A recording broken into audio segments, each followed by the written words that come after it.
thank you so much for coming. I'm really delighted to have Dorian Lynskey here with us, who has come through rain and storm and hail and delays and traffic. But he's here, so we can go ahead. He's here to talk to us about this book, The Ministry of Truth, a biography of 1984. You might know Dorian through a variety of sort of avenues. You might know him as a journalist, as a music journalist, but a journalist more widely. You might know him as host of or one of the hosts of the Romaniacs podcast, which is something I listen to a lot and get a lot of pleasure from. But of course, he's a George Orwell superfan. And this book is the second book of yours? Yeah, so the first book is the book on A History of Protest Songs, 33 Revolutions per Minute, which came out in 2010. 2011, I think. 2011. And The Ministry of Truth came out this year. It's part of a flurry of publications on Orwell's work. And what we're going to do tonight is Dorian and I are going to have a conversation about the book, about what it refers to, the reasons for writing it, some of the themes that it brings up, and of course about Orwell. We'll do that for about 45 minutes, and then we'll open it up for Q&A. You're very welcome to ask questions. We then have a very small reception afterwards. We'll probably be here, we have the room anyway, till about 7:38 p.m. So depending on how long you can stay, you're very welcome to stay. Please do. So without further ado, please welcome Dorian Lynskey. Hello, thank you. So this is the book, and it's well thumbed already, and I absolutely love it. I think it's a wonderful book. Thank you. And what I wanted to open with was to just ask you really how you got interested in Orwell. What took you to Orwell in the first place? Well, I think the thing is with him is that you, like reading him, you don't have to make much of an effort to read him. That because of 1984 and Animal Farm, it's just like their kind of standard text. If you don't, I didn't get sign them in school, but I kind of read them around that age where you think, I'd better start reading some classic books. And obviously you're drawn to the ones which seem like more friendly to a sort of young teenager. You know, so you think, Henry James, no. Dystopia, yes. And so it was kind of just one of those things that you read. And then in my 20s, I discovered the essays. Well, I discovered him more as a journalist, but even then, just in the collected essays, the Penguin one. Yeah, the 4-volume. No, just the one. Oh, just the one. There's just a one volume okay, kind of paperback greatest hits collection. And then, and then just over the years, it was just a gradual thing of just kind of reading more and more. And then, when would it be? 2016. I just got thinking about dystopias and how they were so common now, and we know all the tropes. But I thought, well, tropes have to come from somewhere, and it's sort of related to my music journalism, where I've always been fascinated by, every sound or songwriting approach started somewhere. And sometimes you can identify the first time that someone worked out how to use a synthesizer in a certain way. And I was really interested in doing that with literature and just thinking, okay, what is the kind of the story of dystopian literature? And then what happens is I find that with the book ideas I like are the ones where they kind of trigger all these other connections, and you end up being able to write about all kinds of things. And so somehow, with the dystopias, I was just like, well, let's do it via 1984. And then I started just digging into what inspired it, and therefore inspired. I thought, okay, right, this is good. And I realized that I wouldn't just be retreading the Orwell biographies, that there would be biography, but because it was all slanted that way, there's all these bits you can just there's bits you can leave out that would be in a biography, there's bits you can introduce that no biographer would bother putting in, because it's so specific to dystopian literature. And then around the time I was trying to kind of get to sell the idea, Trump got elected, and so in the introduction to the book, there's it just sort of starts with when Kellyanne Conway used the phrase "alternative facts" on U.S. television, and instantly 1984 shot up the Amazon charts. And I just thought, oh, I'm onto something here. And I realized that it was a way that I could talk about, sort of explore a lot of things that are going on now.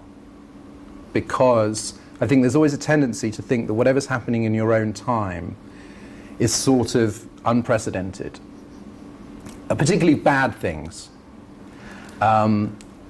And of course, when you start digging into Orwell, you've got all of these different ideas, even though he wouldn't label them as such. He talks about filter bubbles and confirmation bias and groupthink and, flagrant denial of objective truth. And so it was a kind of, I was in the past, but it was a great way of venting all those feelings and thoughts that I had about the kind of present political moment. Yeah, I mean, as you've been talking, it's reminded me of the sort of the principal strength of this book, I think. If you haven't read the book, it maintains two kind of arcs, a very long historical one from, as you're saying, the sort of the sources of what he's responding to and the traditions, the literary and intellectual traditions to which he's responding, at the same time with a parallel sequence of references to the present moment and the things that we're facing right now. And that's an incredibly difficult balancing act to pull off. I mean, practically speaking, how did you begin to go about juggling that? Were you doing lots of reading in sort of the socialist tradition and the dystopian tradition? So you talk about Bellamy and H.G. Wells, for example, and then sort of did that and moved on, or were you sort of moving through all of this all at once? Well, I started off with a stupidly complicated structure where each chapter was named after a year and they would sort of alternate, and it was a terrible idea, but it seemed very neat. Yeah. And then as I was writing, I thought, no, you can't do that. You can't throw people from time period to time period that much. You do have to find a way of I've always liked non-fiction books where they take you somewhere else, that you're not just on this one track. But of course, if you're going to take people somewhere else, you have to kind of make that seem like a natural thing. You have to sort of make somebody think, oh yeah, no, I do need to go back to, Russia in 1920 at this point. It's important that I know this stuff, as opposed to, where's Orwell gone, what are you doing? So there's a lot of kind of working out a structure that kind of moved around, but in a kind of way that I think felt natural. And I can't remember exactly what order I did everything in, but I think what would happen is I'd be doing the biographical stuff and reading around all of that, and that's great because you've got a human being at the center. You're not just talking about ideas. And so sometimes just the kind of the sort of texture of Orwell's life and the people he knew and the things that he did. But then, then I'd sort of take, if I got maybe a bit bored with that or stuck on that, it was suddenly I'd go off and write about Zamyatin and Russia. Or I could write about the 70s and sort of political chaos in the 70s, which is one of my favorite things to read and write about. And also quite comforting because it's worse than now. And most of the periods I was writing about were worse than now, which is quite reassuring because sometimes you just think everything's terrible. Yeah. And then you go, well, it's not as terrible as the rise of Hitler or, the apparent, the imminent collapse of democracy in the mid-70s.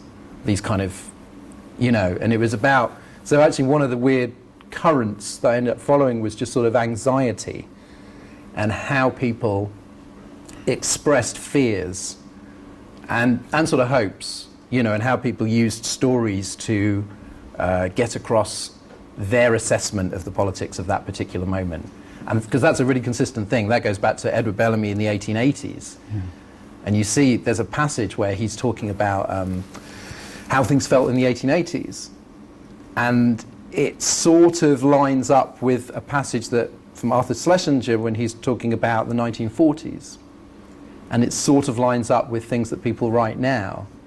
And so there was all these sort of continuities kept coming up. And so I just kind of move around and see what interested me, and then leave the present day bit till the end, because it's always hardest because things keep happening and you have to keep updating it. Yes, yeah. I mean, I reread the conclusion to the book earlier today to sort of just remind myself of where you ended, and it struck me that you could just have kept on going, and you would have probably written another book based on what's happened, even in the relatively short amount of time that's passed since you completed it. And even just specific Orwell mentions keep coming up. Yeah.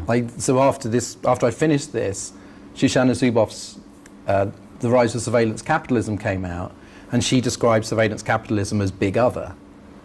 And so she talks about Orwell. And actually, if you read virtually any book about surveillance capitalism, post-truth, Trump, Putin, there's Orwell references in there.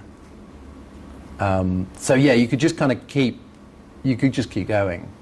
I mean, the way you've been talking about the process of writing there and the sort of the toing and froing between historical periods, it leads me to a question that I wanted to ask, because it comes up so much in the general thinking about 1984 as a sort of cultural object, which is this balance between, or tension even, between its supposed or seeming timelessness, the fact that so many different generations can read it and get something from it in very radically different historical circumstances, versus the sense that it is actually rooted very particularly in a time frame, and it is a product of Orwell's experiences in I don't know, maybe 15 years worth of his life. That's the sort of most immediate pressuring in of history upon it.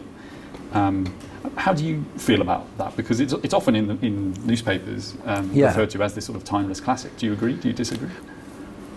Well, when you really go into it, I thought it was really important when something becomes very famous and it becomes inevitably misunderstood, because it becomes sort of second and third hand, and people use phrases from it without really even thinking about the book anymore.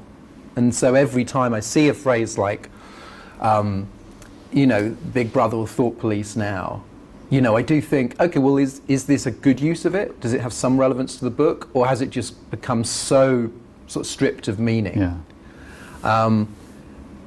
And it does sort of but studying it in its time and exactly what he was trying to do, you do just keep coming up, like I said, with all these continuities, that things that worried him are versions of things that worry us and worry people in the 1970s and 1980s. And I think even though he's talking very specifically about totalitarianism, and one of the weird things is that this is the book that teaches most people about totalitarianism. You're going to read this before you're going to read Hannah Arendt, or any history books or theory of totalitarianism. So it's sort of sometimes when people say, "Oh, this is like 1984," I sort of want to go, "No, this is like totalitarianism." Yeah. The actual thing that happened that Orwell was writing about. Like a lot of this stuff, he didn't really invent much. He really was just satirically exaggerating things that had already happened. And so you get this weird thing where things are said to resemble the book when really they resemble the things that the book was about. Yes. But I think what makes it kind of timeless is that it's got lots of ideas. It's got so many ideas because I don't know how many people know this, but he wrote the first outline for it in late 1943, finished it in late 1948, and he'd been thinking along these lines even before 43.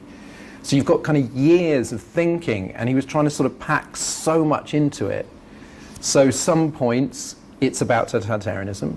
In the 50s, it was very clearly about Stalin, but then other times it's about fear of technology, which has been consistent for sort of decades and kind of rises and falls. But what it is about now, which it didn't really used to be about, when reading sort of references to it in the past, was about the relationship to truth, which is why I ended up with this title.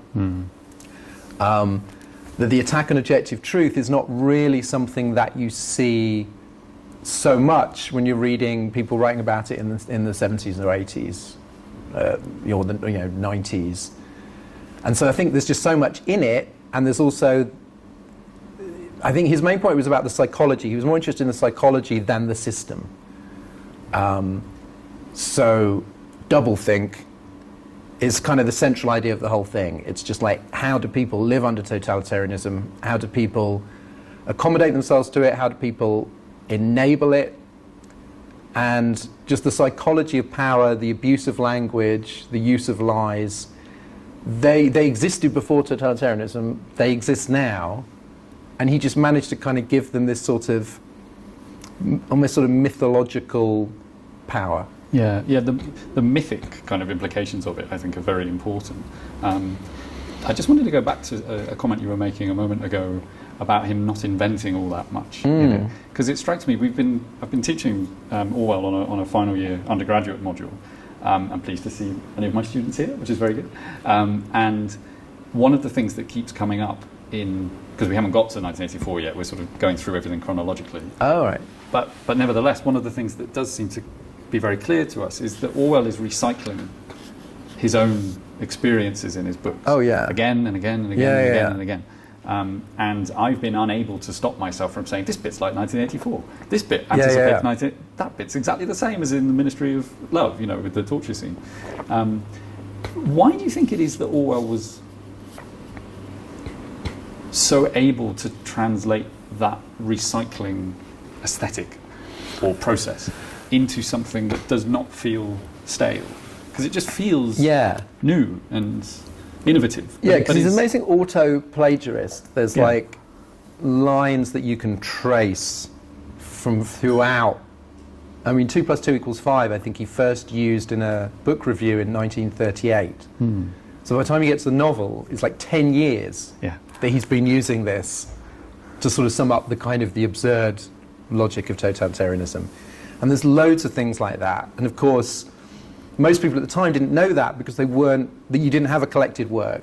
He was writing a lot of this stuff in magazines with very small circulations, really scattered, not even kind of until he settled at Tribune. He didn't even have like regular magazines. So a lot of people, of course, didn't know when he was reusing a line or an idea. But what that meant was that he was constantly refining it. And you can see these ideas getting better and better and the phrases getting better and better.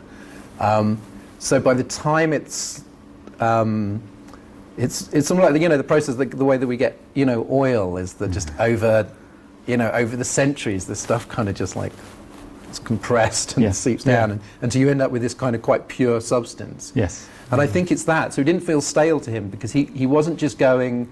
I don't know, in the some way that some newspaper columnists will perhaps use an old joke, or some prime ministers will use an old joke. But they're not thinking about it afresh.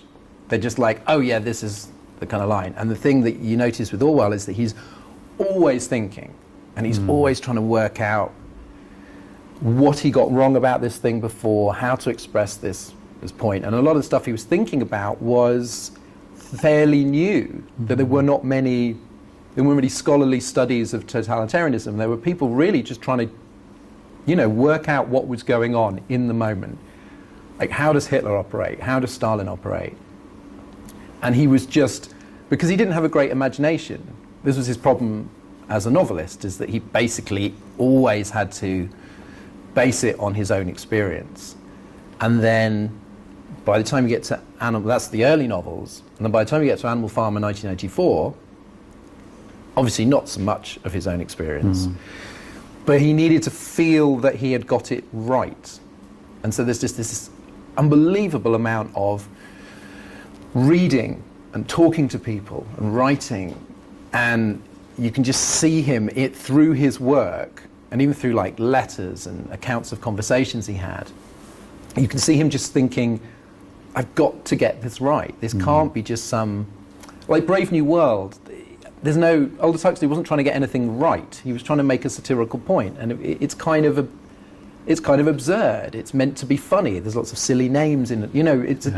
It's a different project. There's a frivolity about the book, which doesn't seem to sit so well with Orwell's project. No, for such a funny writer, this is a very not funny book. And I think he felt this real moral responsibility to not, even though he was obviously pushing it to extremes, and there's things that happen in the book and things that are said in the book that would not have happened even under Stalin. he needed it to be so grounded in reality, and so he was just like reading everything he could and just constantly churning things over in his mind. And there's a real kind of obsessiveness to it. Yeah, I mean, this is one of the wonders of having, well, pretty much all of Orwell at our disposal these days, because you can do this tracking, can't you? If you go to the big Davison 20-volume, suite of Orwell, you can do that. Whereas, as you say, in the time, that's not really possible. Well, yeah, I mean, at the time, because there is this 20-volume complete works, which is an incredible resource and only coming out in the late 90s. And so biographers before then, they couldn't be expected to find a really revealing line in one of his not very good film reviews. But we have that material, so the main project of research, even though I read a lot of other people's work, the main project of research was reading the entire complete works, which is, it's apparently 2 million words. So it's a lot, and it's good that Orwell is such good company. Yes. Because otherwise you just really have grown to hate him. But you can just see him developing a thought, and it's so thrilling. It's the closest you can get to seeing a writer think, because he needed money, and so therefore he wrote and wrote and wrote. And one of the, it's a shame almost that because of the money from Animal Farm, and which enabled him to really concentrate in 1984, he doesn't do so much journalism. And there's all these things, all these books you want to see what he thought about, all these, so many, political events where it's like, I'd love to read an essay on that. But of course he was also pretty ill, and he just wanted to focus on the book. But for a long time, for a stretch of about a decade, almost anything that you would want him to write about, he was writing about. There were very, very few books or films that I mention in the book that he didn't in some way discuss. Yeah, he's well, as you say, he's everywhere, isn't he? He's just got this sort of, he's attached to everything and plugged into everything. Yeah. I wanted to ask you also about something that you mentioned in the book. You laid great stress in The Ministry of Truth on the strangeness of 1984 and how it's maybe a book that is a burden of its, or it suffers from the burden of its own reputation and its own familiarity, and that can blind us to just how weird it gets in points. And you say about 2/3 of the way through this, so I'm quoting from you, broadly speaking, the first 2/3 of the novel explain through exaggeration what had already happened in Europe, while the last third suggests what could happen if every conceivable limit were removed. And that sort of implicitly picks up on an earlier point that you make about the ending of the book is sort of surrealistic at times. Yeah. And I just wanted to hear your thoughts on how maybe that the way the book turned out in the writing is related to some of the things we've been talking about. In other words, why is it so strange as it goes further into the world of Oceania? Well, there's a kind of strangeness throughout, which occurred to me as I was doing this, and partly through a discussion where there was a great stage version by Robert Icke and Duncan Macmillan, and they very generously we just sort of sat down for, what was meant to be an hour, ended up about 2 hours of just geeking out over 1984 because they'd read it so many times, and they kind of turned me on to a different way of reading it. Whereas if you read it without making any assumptions that things are true, and you actually think, which character is telling me this? What language is being used to convey this alleged fact?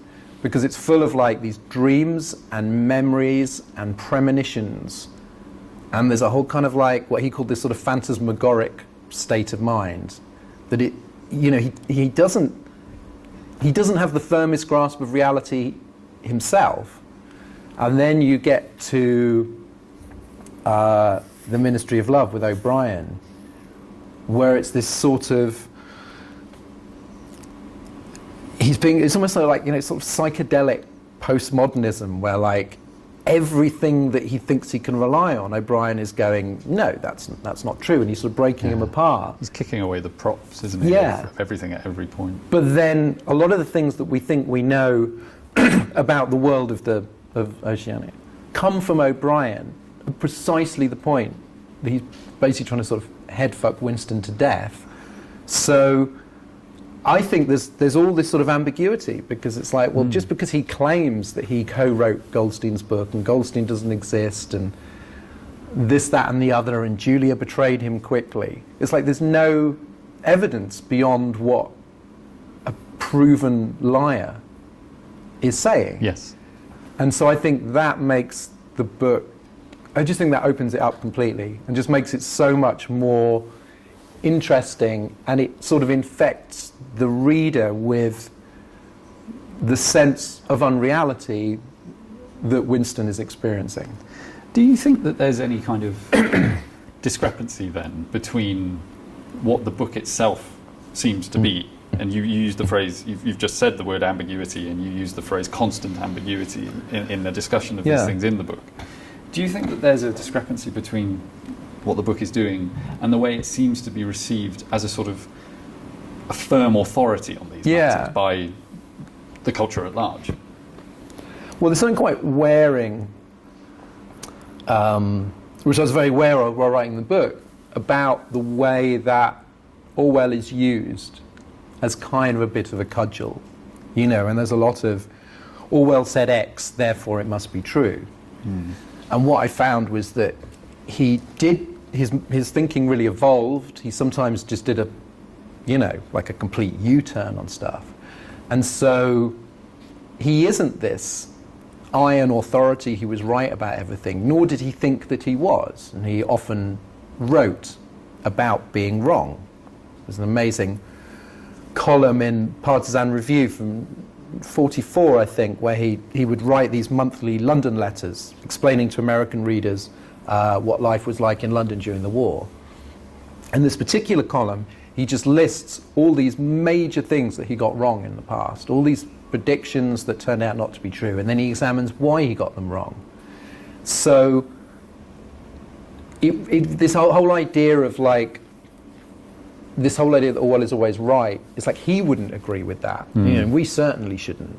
Yeah. And the book, I think, because the most famous line about from him is probably like, you know, prose like a window pane. And because 1984 is easy to read, you kind of think that it's, and you read it when you're young generally, you come to think of it as a simple book.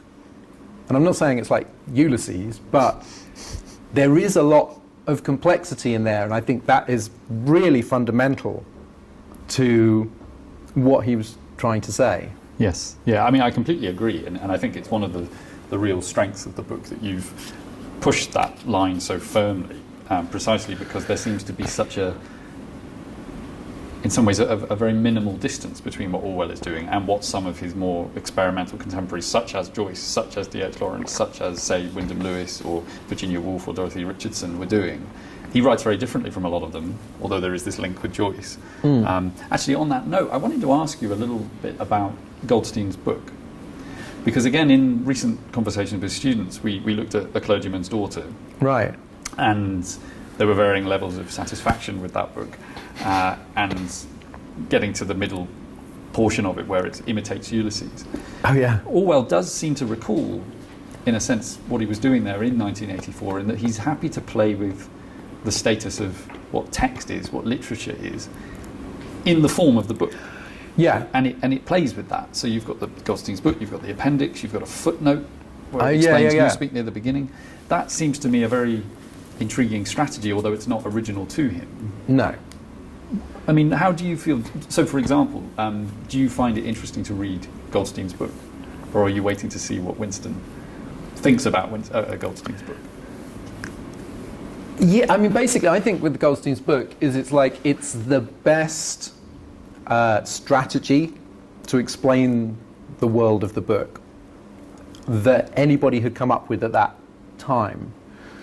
Because when you read early utopias and dystopias, there's a lot of just a lot of expository dialogue. And there's a lot of tell not show. In fact, looking backward is almost entirely people wandering around talking. There's virtually no plot at all. News from Nowhere is very similar, actually. Yeah, so that was the format. And that's why it was so popular, because everyone was just like, people that weren't very good at writing novels were like, oh, right, you don't really need plot and character and good prose. You can just have people walking around explaining stuff. So this is why there was a huge boom in utopian literature. So I think what he was doing there was like, okay, he did want to explain how this world worked, but by making it a book that was hard to get hold of, whose authorship was contested, that was kind of secret, that Julia finds boring because she doesn't care how the world works, she just wants to get through it. It just brings up all these other interesting ideas while telling you stuff. This idea that it's just boring and the whole book stops and then you just have to like learn this stuff, I don't think is true. It's not the most elegant way of, if you look at the way, say, Handmaid's Tale, written almost 40 years later, the way that fills you in on the things you need to know about the world in a much more sophisticated way. But for the 1940s, this was about as good as it got. Because you've read some of these other, utopias and dystopias, and they really didn't crack that nut at all. No. But I do think that you've got these weird textual questions like, why is there a footnote? Why is there an appendix? Who wrote this book? Who's writing the appendix? How does the person in the appendix know who Winston Smith was if he's become an unperson? How are they allowed to write this if Ingsoc has triumphed, etc., etc.? It's sort of, and I kind of think that it partly comes from Jack London's The Iron Heel, which is this berserk book from 1908. And it's kind of a proto-fascist dystopia. And the first half is very boring and is just a lot of, a lot of lectures and dialogue.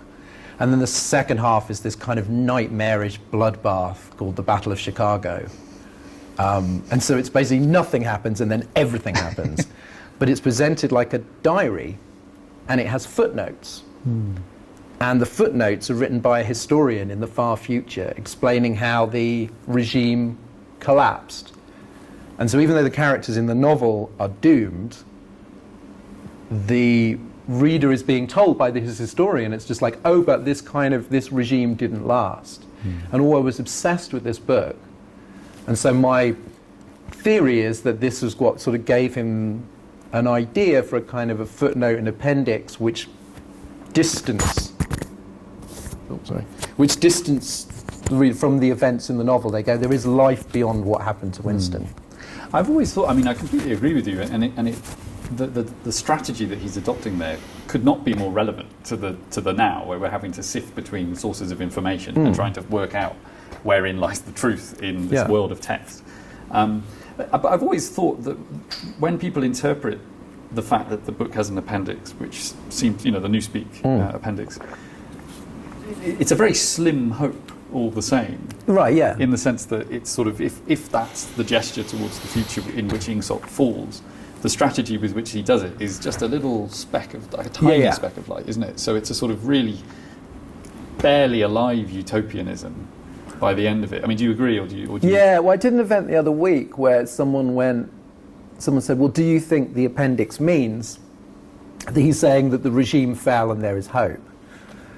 And I was saying, well, the way I decided to approach that theory in the book was to explain it, explain the basis for it, explain the influence, because it's a big influence on The Handmaid's Tale. That's what the appendix of The Handmaid's Tale is doing. It's essentially making clear what Atwood thought Orwell was doing.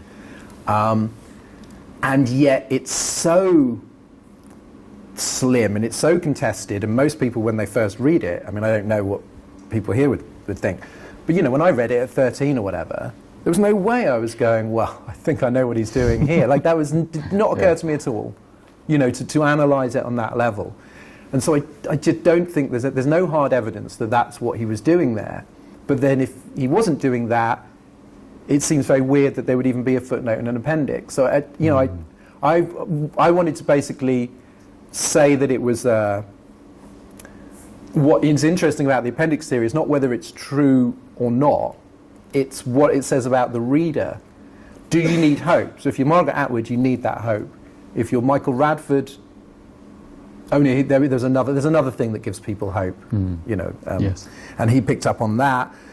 And to some people it's really important, and to other people it's not important at all. And so I was just saying to the woman asking the question, like, that's really what the point I'm trying to make, is it's like, do you as a reader need hope? Yes. And then she went, yes, but is it true or not? And so the answer is like, I don't know. One thing I didn't want to do was to claim certainly, for certain, that Orwell was doing something if there wasn't evidence for it, because there's so much evidence for his thought processes elsewhere. And I do think sometimes you have to go, there is some mystery here. Yes. We don't know. And I think what's more interesting is how do people choose to read that? Because for some people it's absolutely essential to read it in that way. Because there has to be some hope, there has to be some life after that. And other people think the whole point of the book is that it's utterly hopeless. Yes. Yeah, I mean, it seems to say more about what people are wanting it to be than what it is. It's about the desire to find something in it. Yeah, and I kind of like that because I've spent so much time in the book explaining what Orwell intended. And at some point you almost have to hand it over, when you're talking about the afterlife of the book, you have to hand it over to readers and go, okay, how have you used this? Yeah. And obviously there's artists talking about Terry Gilliam or David Bowie and how they're using, Margaret Atwood and how they're using the book. And I think you do just sort of have to, in the second half, not completely forget Orwell's intentions, but you have to recognise that the book has a life beyond that. One thing that I think is really remarkable about 1984 is that Orwell seems implicitly to retain a kind of faith in Winston's capacity to endure, which is really sorely tested. And by the end, Winston is what he is. He's this sort of shell of a person. It reminds me of a line from Homage to Catalonia where Orwell says about the whole experience of being there, that curiously enough, these are his words, the whole experience has left me with not less, but more belief in the decency of human beings. And I just wondered if you have a thought on whether that survives in 1984. Is decency a casualty of totalitarianism for Orwell? And for us, I suppose. Yeah. Well, I think what he does with Winston and Julia, which I really like, is the way that at the beginning they are not at all impressive characters. So just to take, for example, I don't know, like a popular dystopia now, to say like The Hunger Games. It's like Katniss from the start is just like really decent and really impressive, and she continues to be so. Whereas Winston starts off as this horrible kind of, this kind of twisted, there's trace of anti-Semitism. There's like violent misogyny. He's a very weak, bitter man.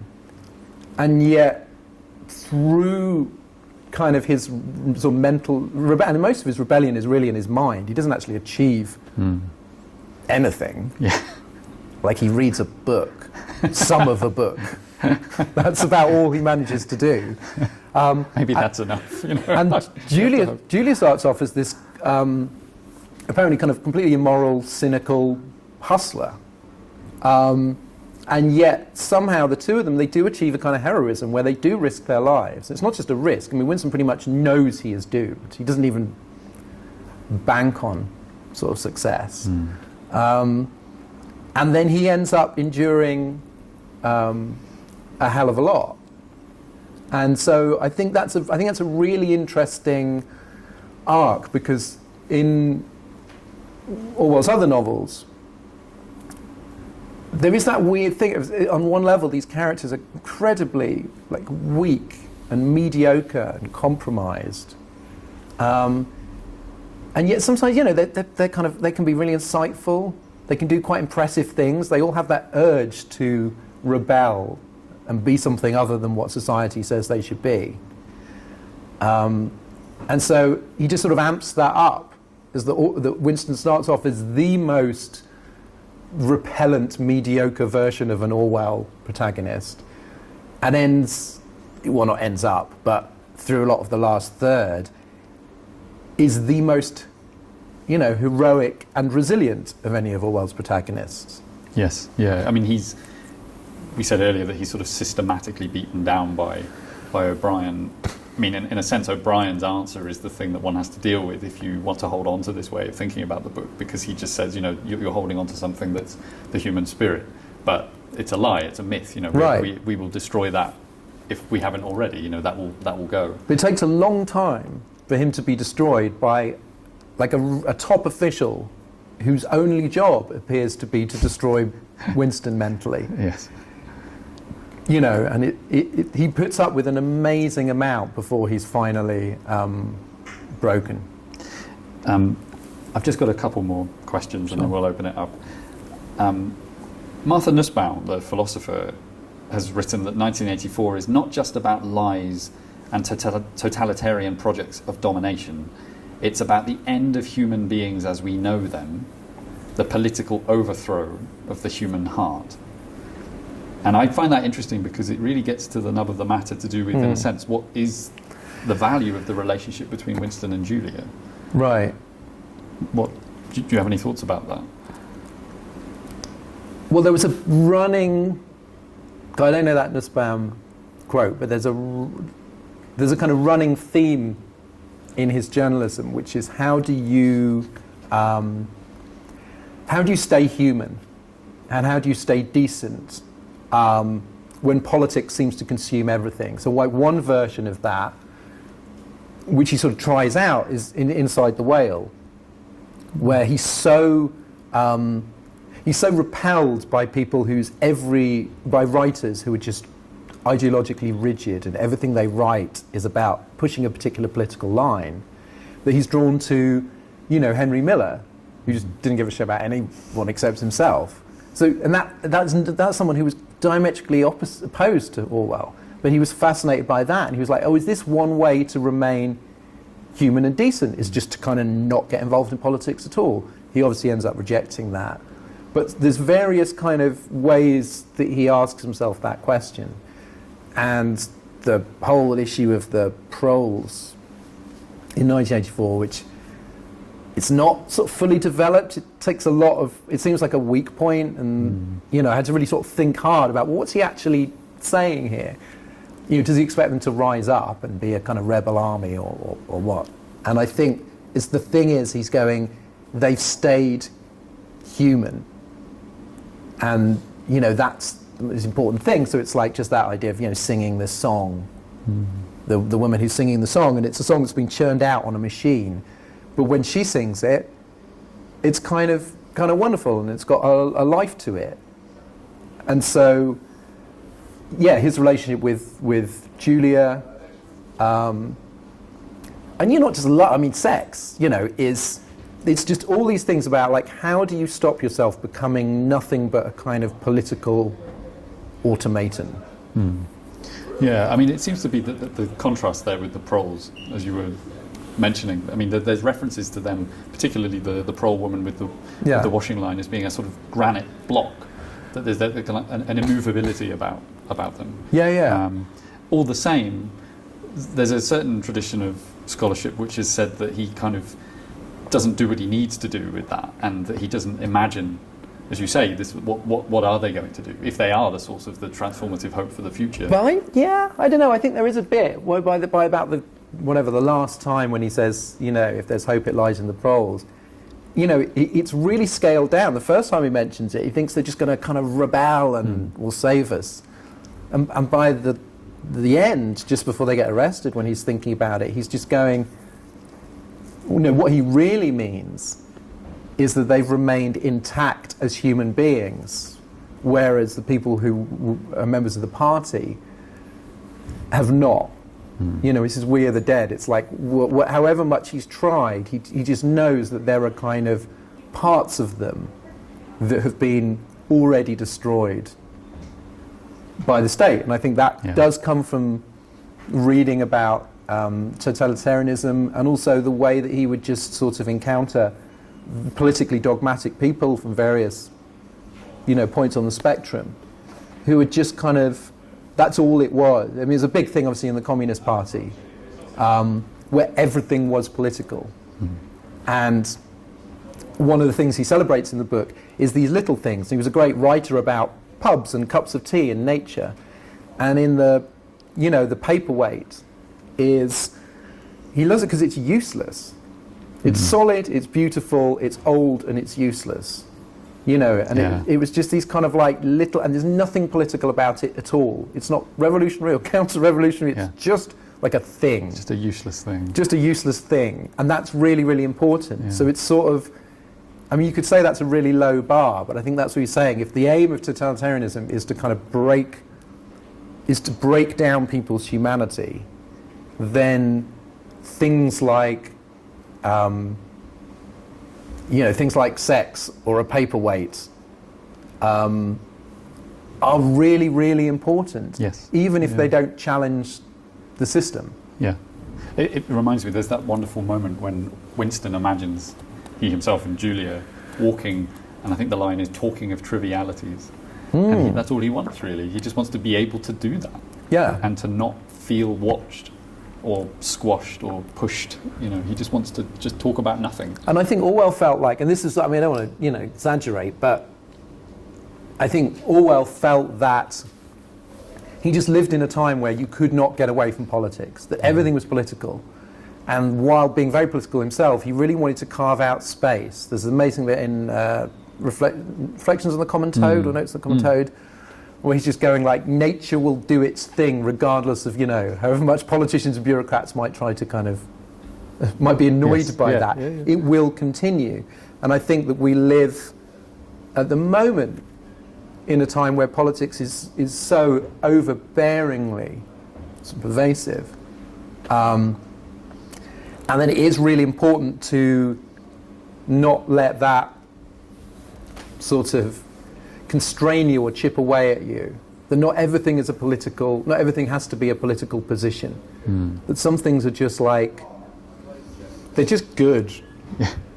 They're just nice and trivial. Yeah, they just are what they are. Yeah, and I just love the fact that this writer, who is considered one of the great political writers of the 20th century, and wrestling with all these really big, heavy ideas, was like, no, it's really important to just like go for a walk, or have a cup of tea, or mosey around a junk shop. You know, I think those aspects of the novel are really important because they are so trivial. They're sort of revolutionary acts in themselves, aren't Yeah. they? So this is my final question, and this is to go to a remark that you make at the very end of the book, and it's really when you're testing, in a sense, what it is that Orwell is getting at, and you refer to there being no technological remedy for, in a sense, the sort of the assault on the senses and the mind that he's charting. The bug resides in human nature. Yeah. What hope do you think we can take from 1984? What can we learn from it? How can we use it profitably and helpfully? And, you know, I don't want to turn you into an oracle or a prophet. Yeah. What can we take from it? Well, I think what he was trying to do was explain, explain the warning sign. It was like a manual of sort of things to watch out for, among other things. And that he was very good, and it's not just in 1984, but in the kind of essays that, and I do almost feel that editions of 1984 should come with some of these essays at the end, because some of that Notes on Nationalism is so important for understanding what he was trying to say about how these thought patterns exist in democracies. and they're not just in totalitarian states. And so the thing that I took from, researching and writing the book was just to examine your own thought processes, examine your own biases, check yourself when you are justifying something that serves your cause when you know that if it was the other side doing it, you would hate it. Watch out for things that you believe without checking because they suit your point of view. Watch out for inconvenient facts that you ignore. I gotta say, Twitter during the election is it's a great testing ground for this, because you're constantly having to go, to check your first reaction and just go, am I being honest? Am I trying to get to the truth? Am I just taking a partisan position? Mm-hmm. And I think, the point he's making in Notes in Nationalism is that people do this stuff all the time, and he was guilty of it sometimes himself, even though he really tried not to be. And what happens is that when it gets to a certain point and it gets to extremes, it's like that's all there is, and that's what happens when in an authoritarian state. Mm-hmm. And so I suppose it's that idea of just kind of examining the kind of seeds of the danger in yourself. Mm. Well, that's very eloquent place to wrap up this part of the evening. Thank you so much for coming here and spending time with us and talking about this book, which, as I say, I love, and I think it's brilliant, and certainly, one of the key books to have been written on Orwell, certainly in the last 20 years, I would say, if not for longer. I think it's a really, really important book, and I strongly recommend you to go and get hold of a copy and read it as soon as you can. We've got lots of time for questions, but before we get on to that, can we please thank Dorian for coming in? Thank you.